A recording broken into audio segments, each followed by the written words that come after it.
नमस्कार, मैं हूं देवनाथ, आप देख रहे हैं भारत एक्सप्रेस। औरंगजेब से जो बात चली थी उससे अब आगे राणा सांगा पर बात आकर के अटक गई है।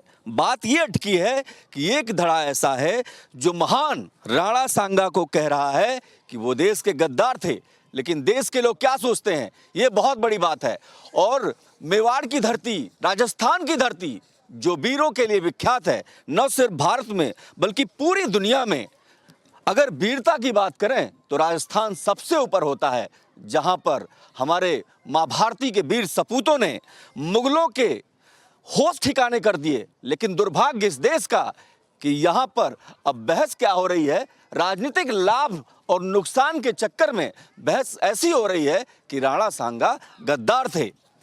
ये बहस इतिहास के पन्नों से बाहर निकली है। बहुत सारे लोग हैं हमारे साथ, हम बात करने की कोशिश करेंगे, लेकिन उससे पहले जरा समझिए कि आखिर राजनेता चाहते क्यों हैं और बहस का स्तर इतना नीचे क्यों गिरता जा रहा है। ये सवाल इसलिए भी महत्वपूर्ण है क्योंकि वोट की राजनीति क्या महापुरुषों को भी नहीं छोड़ेगी। देश का एक वर्ग ऐसा भी है जो खफा है, लेकिन राजनेता हैं कि जाति, धर्म, संप्रदाय की राजनीति से ऊपर अब नए दौर में प्रवेश कर रहे हैं, जहां अपने ही महापुरुषों का अपमान सुनिश्चित कर रहे हैं। ये किस तरीके की राजनीति है और लोग क्या सोचते हैं, देश का मिजाज क्या है? क्या सच में राणा सांगा गद्दार थे या फिर ये राजनीति एक ऐसी दौर में है जहां पर अब सब कुछ तस्वीरें धुंधला दिखाई देने लगी हैं और इस धुंधली तस्वीर को साफ करने के लिए पब्लिक सबसे अच्छी चीज है, वो बताएगी कि राजनीति है या सच है। इतिहास बताता है कि राणा सांगा बहुत अच्छे से लड़े थे, खूब लड़े थे। 80 से अधिक घाव झेला जिन्होंने, उनको समाजवादी पार्टी के एक नेता गद्दार कहते हैं। और वो भी किस आधार पर कहते हैं, वो औरंगजेब से उनकी तुलना करके कहते हैं। तो जाहिर सी बात है, राजनीति के इस दौर में हर नेता के अपने अपने तर्क हैं, अपनी अपनी बात है और अपना अपना लाभ और नुकसान है। लेकिन पब्लिक है, पब्लिक से बात करेंगे और ये समझने की कोशिश करते हैं कि ये लोग क्या कहते हैं। सबसे आगे बैठे हो तो भारत माता की जय हो जाए। जमीन पर बैठे हैं आप, जमीनी बात कीजिएगा। राणा सांगा गद्दार थे क्या?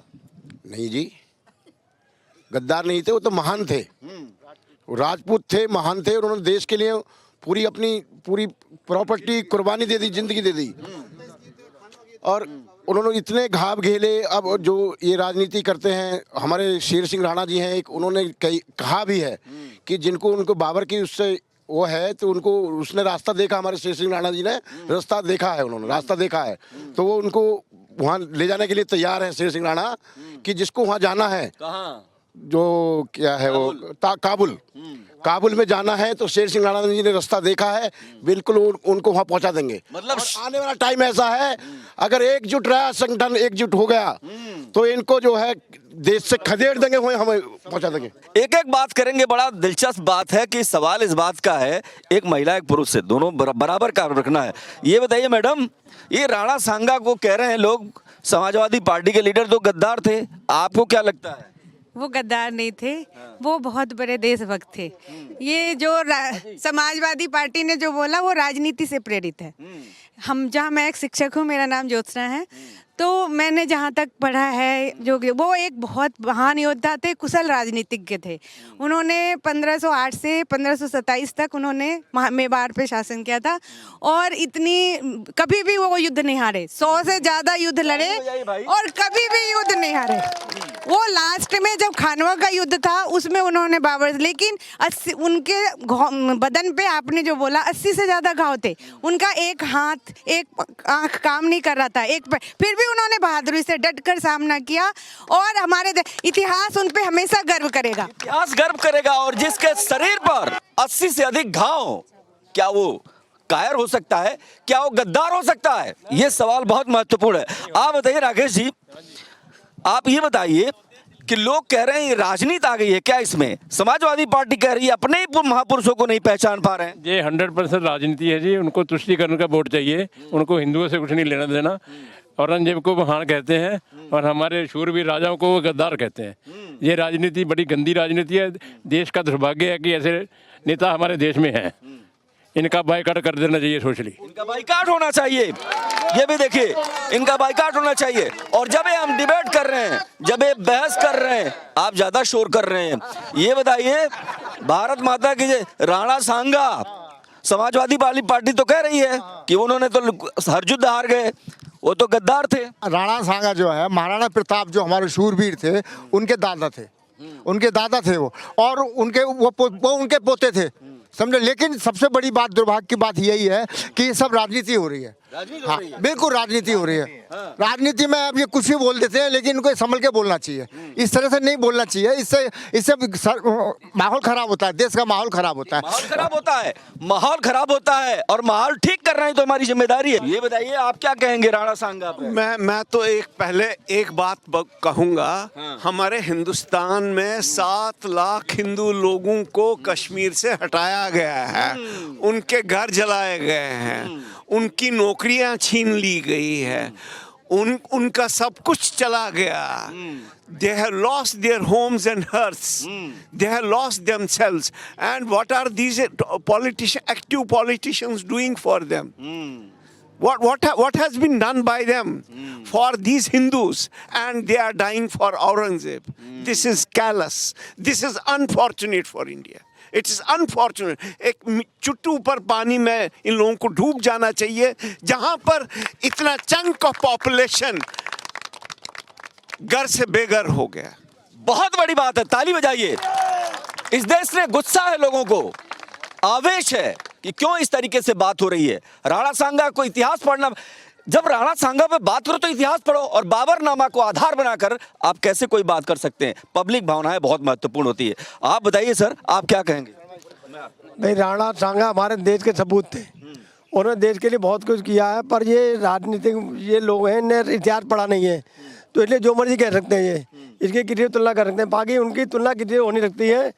वो बहुत ही महान देश के राज सपूत थे वो, और बहुत उन्हें युद्ध करे उनने। ठीक है, आगे बढ़ते हैं। आप बताइए जरा। एक सपा के नेता कह रहे थे कल, उन्होंने कहा कि मैं गूगल से देख के आया हूं कि वो गद्दार थे। गूगल पढ़ के आ रहे हैं लोग। गूगल पढ़ के कैसे पाएंगे भाई, ये तो पढ़ाई इतिहास की। आप बताइए क्या कहेंगे? देखिए, इतिहास के पन्नों में साफ साफ लिखा हुआ है, और उन्होंने जो वर्क किया है राणा सांगा जी ने, जितना भी युद्ध लड़े हैं वो कभी भी असफल नहीं रहे। और ये जितने भी सपा के नेता या अदर अदर के लोग बात करते हैं, जो नेता हैं, ये केवल राजनीतिक स्टैंड करते हैं, जिससे कि इनकी अपना वर्चस्व बनाए रखने के लिए, केवल और केवल। बाकी इनका देश की राजनीति से कोई लेना देना नहीं है, कोई लेना देना। अरे मैडम, ये बताइए कि क्या हमारे महापुरुषों का सम्मान करना ये लोग भूल रहे हैं? हाँ, बिल्कुल भूल रहे हैं। कहाँ सम्मान कर रहे हैं? उन्हें तो वोट के लिए वो ही नजर आ रहा है, बस उल्टी सीधी बातें करते हैं और बस हमारे वीर सपूतों को बदनाम करते हैं। बताओ, अच्छे खासे उनको वही तो उनको गद्दार बता रहे हैं, गद्दार बता रहे हैं। गुस्सा है, बिल्कुल बहुत गुस्सा है। ताली बजाइए, गुस्सा है तो। हाँ बताइए सर। ये सब कुछ राजनीति से प्रेरित है। महाराणा सांगा एक कुशल शासक थे, महाराणा प्रताप और महाराणा सांगा। और जब राजस्थान की बात होती है तो धरती वीरों से भरी हुई है। और यहाँ पर जो लोगों का गुस्सा है, जो लोगों की समस्याएं हैं, समस्या क्या है? हमको चाहिए कुछ नहीं भाई, हमारे महापुरुषों का अपमान तो मत करो, ये सवाल। और ये जो है कुछ कह रहे हैं, आप बताइए क्या कह रहे हैं आप? सर, मैं ही कह रहा हूँ कि जो हमारे इतिहास में पढ़ाया गया, बाबर से लेके और जफर तक पढ़ाया गया, और वही हम पढ़ते रहे। लेकिन राणा सांगा के बारे में राजस्थान में अगर उन्होंने शासन किया, राजस्थान में किया, गुजरात में किया, और उसके बाद इतने बड़े प्रशासक रहे वो कि लास्ट में उनके, आपने जैसा बताया कि 80 गांव थे। ज्योत्सना मैडम ने बताया कि इस तरीके से उन्होंने अपने देश के लिए, अपने राष्ट्र के लिए किया, और चित्तौड़ में उन्होंने राज किया। उसके बाद उनके जो वंशज थे, उन्होंने मुगलों के दांत खट्टे कर दिए। भाई ताली बजाइए, देखिए कितना जोश है, जोश आई है। क्या कहेंगे? राणा सांगा के बारे में जो कहा जाए वो कम है। वो देश के महान सपूतों में एक गिने जाते हैं, लेकिन कांग्रेस और सपा ने उनके इतिहास को काटने की कोशिश करी है, उनको दबाने की कोशिश करी है, और उनको बदनाम करने की कोशिश करी है। उनके नाम पर सारे हिंदुओं को बदनाम करने की कोशिश करी है, हिंदुओं को गद्दार कहा है। ये खुद हिंदू नहीं है। अरे बताइए, बाबर, औरंगजेब हमारे देश का आदर्श हो सकता है क्या? नहीं, औरंगजेब आदर्श नहीं हो सकता। ये लुटेरा था, वो तो भारत को लूटने आया था। जो औरंगजेब अपने औलाद का नहीं हुआ और अपने बाप का नहीं हुआ, वो हमारे देश के लिए क्या कर सकता था? क्या होगा हमारे देश का? जो औरंगजेब अपने पिता का नहीं हुआ। और इतिहास तो ये भी है ना, जिस औरंगजेब को लेकर के बात चल रही थी, ये इतिहास है कि अपने पिता को कैद करा दिया, अपने भाइयों का कत्ल करा दिया, और वो औरंगजेब हमारे देश का आदर्श कैसे हो सकता है? ये सवाल बहुत जरूरी है और राजनेताओं से भी पूछना चाहिए। आप लोग अगर पूछेंगे कोई सवाल समाजवादी पार्टी से, आप पूछेंगे कि भाई तुम तो कह रहे हो कि राणा सांगा गद्दार थे, तो औरंगजेब क्या थे? नहीं, औरंगजेब ही गद्दार थे। अगर देशभक्ति की बात होती है तो राणा सांगा जो है देशभक्त थे। उन्होंने अपने जीवन, पूरा जीवन देश के लिए समर्पित किया है। देश के लिए समर्पित किया। आप क्या कहेंगे? बिल्कुल बिल्कुल सही, जो हमारे शर्मा जी कह रहे हैं बिल्कुल ठीक कह रहे हैं। बहुत कुछ किया है, बलिदान दिया है इस देश के लिए। बात सवाल इस बात का है कि औरंगजेब को लेकर के जो बहस हो रही है, और एक फिल्म आई, फिल्म छावा आई, छावा लोगों ने देखा और महसूस किया कि हमारे किस तरीके से औरंगजेब ने कितनी क्रूरता की हदें पार कर दी, और पूरा का पूरा इतिहास भरा पड़ा है औरंगजेब के अत्याचार से, आक्रांता से। तो जाहिर सी बात है कि वो हमारे देश का आदर्श नहीं हो सकता। आदर्श हो सकता है क्या औरंगजेब? नहीं हो सकता। इस देश में महापुरुषों पर क्या किस तरीके की टिप्पणी हो रही है, और इतिहास को जो लोग इतिहास का हवाला दे रहे हैं, शायद वो इतिहास नहीं पढ़ रहे हैं। इसी वजह से राणा सांगा को लेकर के विवाद पैदा हो रहा है। लेकिन ये राजनीति के इस दौर में, जहां पर बात डेवलपमेंट की होनी चाहिए, विकास की होनी चाहिए, जहां पर स्कूलों और सड़कों, और विपक्ष की भूमिका क्या है? विपक्ष को भी तो घेरना चाहिए, एजुकेशन पर घेरना चाहिए। लेकिन वो क्या बता रहा है? वो कह रहे राणा सांगा गद्दार थे, और इतने सारे लोग हैं, ये सब के सब कह रहे हैं इतिहास पढ़ने की जरूरत है, क्योंकि जिस राणा सांगा को समाजवादी पार्टी के नेता गद्दार कह रहे हैं, 80 घाव लेकर के वो लड़ाई लड़े थे। जाहिर सी बात है कि घाव ऐसे ही नहीं लगते हैं, लड़ाई लड़नी पड़ती है, और इतिहास उनके वीरतापूर्वक शौर्य के कामों से भरा पड़ा है। बस दृष्टि चाहिए पढ़ने के लिए।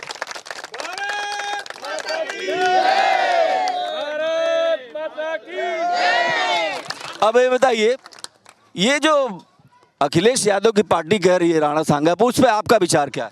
मेरे को राणा सांगा के बारे में नहीं पता, और मेरे को अखिलेश यादव के बारे में नहीं पता। मैं इतिहास सही तरीके से पढ़ना चाहता हूँ, लेकिन कोई इतिहास सही तरीके से पढ़ाना नहीं चाहता है।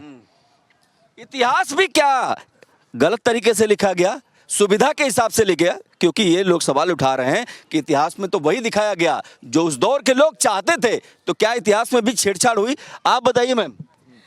इतिहास में जो लिखा है ना, वो सही नहीं लिखा गया, क्योंकि उस समय जो शासन था ना, वो शासक नहीं चाहते थे कि सच्चाई सबके सामने आए, तो इसलिए वो सच्चाई सामने नहीं लेके आए। और वो जो चाहते थे, जैसे औरंगजेब को उन्होंने महान बता दिया, जबकि वो महान था ही नहीं, महागद्दार आदमी था वो, बहुत गद्दार आदमी था, और राणा सांगा जैसा आदमी हो नहीं सकता है, जितना मतलब महान था वो। आप क्या कहेंगे यादव जी? क्या सच में राणा सांगा गद्दार थे, या इतिहास दोबारा इन लोगों को पढ़ने की जरूरत? गद्दार नहीं थे जी, ये तो पार्टी है, कोई कुछ कहती है कोई कुछ कहती है जी। राणा सांगा अच्छे आदमी थे जी, लड़ाई लड़ी है उन्होंने। हाँ, 80 घाव लेकर लड़ाई लड़ी है जी। ठीक है। एक मिनट जरा इधर आइए। बाबूजी आप बताइए, आप बहुत देर से चुपचाप बैठे हैं, क्या कहेंगे आप? मैं आपको ही देख रहा था। ऐसा है कि राणा सांगा का अगर इतिहास लिया जाए तो मुगल खानदान के दांत खट्टे करने वाला एक वही शख्स था, जिसने जो है 80 घाव सहन कर भी, जब उसकी अंतिम जगह थी, अंतिम जब ज़मीन पर पड़े हुए थे, तब उन्होंने क्या कहा था? इस दुनिया को हम छोड़ चले, कहीं दुनिया और बसानी है, आप सब से रिश्ता तोड़ चले, किसी और से प्रीत लगानी है, बलिदान दिए बिन नहीं होगा उद्धार भारत माता का, इससे पहले शीश दिए बतेरों ने, इस दफ़ा मेरी कुर्बानी है। क्या बात है, क्या बात है। और ये धरती, वाह वाह। ये कहेंगे इतिहास तो जो जीतता है वही लिखता है, जो जीतते रहे वो लिखते रहे, जैसा भी था हम पढ़ते रहे, कोई गोलमोल हो गया, जो पढ़ाते रहे वो पढ़ते रहे। ये बहुत सवाल बहुत महत्वपूर्ण है कि जो पढ़ाते रहे वो पढ़ते रहे, तो इतिहास की समीक्षा की भी जरूरत आ गई है। ये बताइए, हाँ ये कुछ कह रही है मैडम, कुछ कह रही हैं, बताइए मैम क्या कहेंगे? मैं ये कहना चाहती हूँ कि ये इस देश का सबसे बड़ा दुर्भाग्य है कि वो हमारे सपूत जिन्होंने अपने खून का कतरा कतरा कुर्बान कर दिया, जो हमारे गौरव है हमारे देश के, उनके ऊपर यहाँ बैठ के हमें ये बताना पड़ रहा है कि वो हमारे लिए क्या कुर्बानी करके क्या बात है। और ये लोग जो केवल राजनीति में आते हैं और इनकी चेतना का स्तर इतना निचले स्तर पे है, क्योंकि केवल इनका आना मकसद है लूट खसोट करना। तो इन्हें देश के गौरव, अपने इतिहास, जिनको देख के इनको बहुत ही गर्व होना चाहिए। दुनिया जहां देखती है वहां पर इस तरीके की बात होगी, कैसे बर्दाश्त। ताली बजाइए मेरी मैडम के लिए, बहुत बढ़िया बात कही। आप बताइए मैम। देखिए, मैं ये कहूँगी कि जितना मैं जानती हूँ वो एक बहुत बड़े देशभक्त थे, और ये एक राजनीतिक मुद्दा या पॉलिटिकल इश्यूज बनाने के लिए या पब्लिक का अटेंशन डाइवर्ट करने के लिए ये मेनली ये इश्यूज उठाए जाते हैं, जो कि ठीक नहीं है। सबसे बड़ी बात है कि आज यहाँ बैठकर, जैसा कि इन्होंने कहा कि हम यहाँ बैठ के इस तरह की बात कर रहे हैं, क्योंकि हमें मेनली हम लोगों को इतिहास नहीं पता, हिस्ट्री के बारे में हम नहीं जानते। जो पढ़ाया गया वही पढ़ा गया है। मैं एक टीचर रही हूँ, मैं जानती हूँ। बेसिकली सोशल साइंसेज में जो हिस्ट्री का पोर्शन रहा है उसमें यही रहा है कि जो उन्होंने उस समय के जो रूलर्स थे, जो शासन इस देश पर कर रहे थे, उन्होंने जैसा पढ़ाया, और उसमें बहुत ज़्यादा रिव्यू करने की बहुत ज़्यादा ज़रूरत है, रिव्यू की ज़रूरत है। देखिए ये भी बात है। और ये बताइए, आप लोग बताइए कि खास करके जरा खड़े हो जाइए। हाँ, हम तो एक ही चीज बोलेंगे, after Modi ji, Yogi ji is the answer to this country. क्या बात है, क्या बात है। अच्छा ये बताइए, ये राजनीति, चलिए कुछ सवाल। जरूरत है सर भारतीय शिक्षा बोर्ड में हमें संशोधन की। जितने भी महापुरुष हैं उनके जितने भी जीवनी लिखी गई हैं, जब गलत लिखी गई हैं उसको संशोधन की, समीक्षा की जरूरत है। समीक्षा की जरूरत है क्या? बिल्कुल बिल्कुल बिल्कुल समीक्षा की जरूरत बिल्कुल है। अच्छा एक अंतिम सवाल, राजनीति के इस दौर में जब विपक्ष को तमाम सारे मुद्दों पर ध्यान उठाना चाहिए, अब तो वो राणा सांगा को गद्दार बताने लगे हैं, ये क्या ठीक है क्या? सर, राणा सांगा को गद्दार बताना ये एक तरह से बहुत बड़ी मूर्खता है। वो गद्दार थे ही नहीं। उन्होंने जो किया, या तो जो गद्दार बताने वाले हैं उन्होंने राणा सांगा को पढ़ा नहीं, राणा सांगा के पूर्वजों को नहीं पढ़ा, और राणा सांगा के वंशजों को नहीं पढ़ा। वंशजों को नहीं पढ़ा, वाह बहुत बड़ी बात। गद्दार बताने वाले खुद ही गद्दार हैं। वही जयचंदन जिन्होंने देश का बंटवारा। उधर आता हूँ, एक सेकंड जरा मैं उधर आता हूँ। कुछ सबको प्रतिनिधित्व मिले, सब अपनी बात रखें, ये बहुत जरूरी है। आप भी कुछ कह रहे थे बाबूजी, क्या कह रहे थे? चाहक भाई साहब ये बताएं कि आज तक किसी ने नहीं बताया, मैंने अपने कानों से नहीं सुना है कि ये मुसलमानों ये कहते हैं कि हमारे यहाँ 4 शादी कर सकते हैं।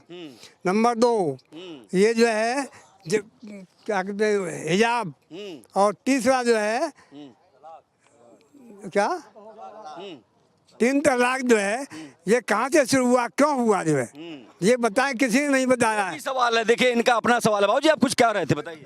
देखिए, इतिहासकार तो जितने रहे हैं वो उस समय के राजाओं को खुश करने के लिए उसी के अकॉर्डिंगली वो लिखते रहे, जो है उनका यही रहा, जो है। और ये जो समाज पार्टी हैं जो यहाँ इस वक्त हैं, वो सब एक वर्ग विशेष को खुश रखने के लिए जो है ये सारी चीजें बोल रहे हैं, जो है एक वर्ग विशेष को खुश करने के लिए बात हो रही है। आप भी मानते हैं क्या इस तरीके की जब बात हो रही है तो किसी को खुश करने के लिए हो रही है? हाँ जी, बिल्कुल ठीक बात है जी। वर्ग विशेष को खुश करने के लिए सब कुछ किया जा रहा है, जो कि गलत है। गलत है, बिल्कुल गलत है। महापुरुषों के साथ अपमान तो हो रहा है ना? हाँ जी, अपमान हो रहा है, पूरा अपमान हो रहा है। मैडम आप बताइए, आप जरा बताइए। बहुत बुरी बात है भाई, हमारे वीर सपूतों ने इतना देश के लिए किया है और उनको गद्दार बता रहे हैं। बताओ, शर्म आनी चाहिए इन लोगों को। राजनीति इतनी घिनौनी राजनीति, मतलब बिल्कुल ही हद कर दी इन लोगों ने, हद कर दी। तो ये भी देखिए कि यहाँ पर जब बातचीत हो रही है तो ये साफ साफ जाहिर है, हमारे जो शिक्षा मंत्री मुस्लिम रहे हैं, क्यों रहे हैं, इसका जवाब कोई भी रह सकता है, कोई भी रह सकता है। लेकिन देखिए बहस का ध्यान रखना पड़ेगा। लेकिन सबसे बड़ी बात यह है कि क्या राणा सांगा गद्दार थे? तो यहाँ पर जो लोग हैं वो साफ तौर पर कह रहे हैं कि राणा सांगा देशभक्त थे, जिन्होंने अपने शरीर पर 80 घाव ढोए इस देश के लिए, बड़ी कुर्बानी दी। जाहिर सी बात है इसमें तथ्य कम, राजनीति ज्यादा है। कैमरा पर्सन हुकुम के साथ मैं देवनाथ, भारत एक्सप्रेस।